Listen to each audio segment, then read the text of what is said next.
we have Isabel talking about the legacy of your hackathon. Come on up, Isabel, give her a huge round of applause. There's your clicker right there. Switch flag. Good morning, beautiful people. Thank you. Clicker. My name is Isabel. You can call me Isa. I have been a hackathon participant. I've been a mentor, a judge, an organizer just like y'all, and now I'm an MLH coach. I am here to pose a question to you. Let's say you and your organizing team just finished your event. It was a success, and your team is winding down with final logistical tasks. What's next? Here are some suggestions that I have. Choosing successors with strong leadership skills is the first step. Then you want to train your organizing team. Then you want to let them inherit previous resources. And then that will lead you to a strong continuing legacy.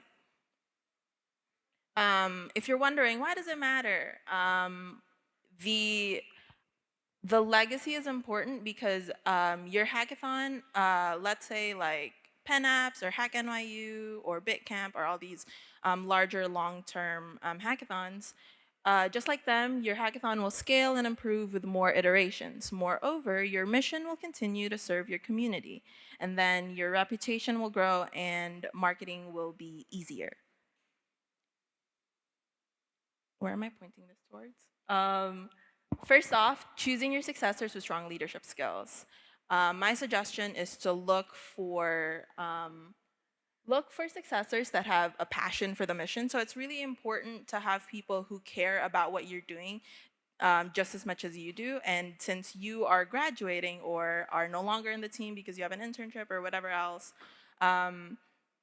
you want people who will carry on your hackathon as strongly as you would if you were doing it yourself.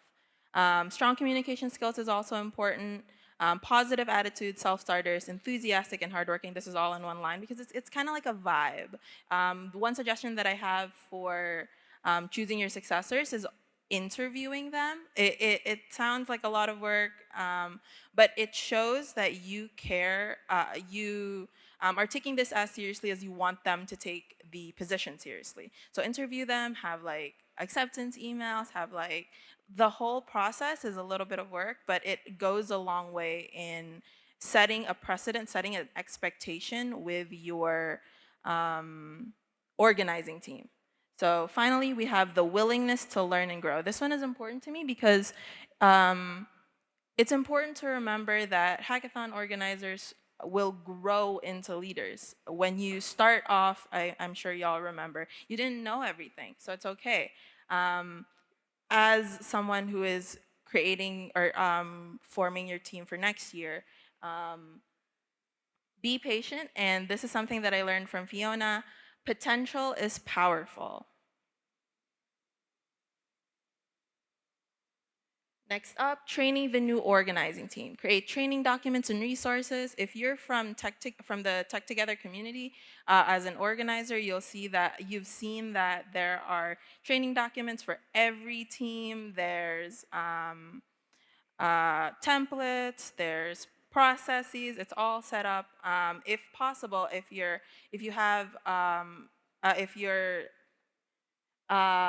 keep those training documents and resources for your team. And record keeping is very important. So meeting notes, I remember the previous speaker was talking about that, so I won't go too much into it. Also, give examples of how things are done. So we hear this a lot, lead by example. Also, teach accountability, set clear expectations. Make it clear that this is what is expected of you as you are entering the position, or expected of the team that you are forming, and have retrospectives. Look back on how you did.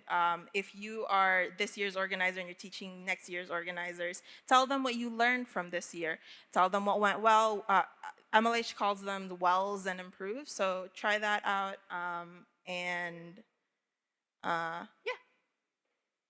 Let them inherit previous resources. So People have been talking about emergency funds, so if something goes wrong that year, you have something to use. But I want to take it a step further. I think I'm going to call it the storm fund, because instead of a rainy day, it's a whole storm. Leave money from this year for next year, just in case like sponsorship doesn't go so well or there's a bigger emergency. What you can, leave it for next year, and then as well as last year's materials. So the website, the sponsorship packet, if that will probably change. But keep those, so at least there's a resource, there's a something that the next team can look at so that they can know better what to do for their year.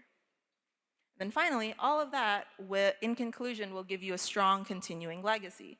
I want to emphasize the mission. I want you to emphasize the mission to the new team. So the more that they care, the more successful they will be at achieving that goal, as I mentioned. And then to summarize everything, make sure they are well equipped, well trained, and well motivated. By that, I mean equipped with previous materials and strong teammates, trained by their predecessors, which is y'all, and then motivated by gaining hands-on experience and skills. My social media and my Discord and my email is up front. But yeah, thank you, everyone. Selfie. Thank you.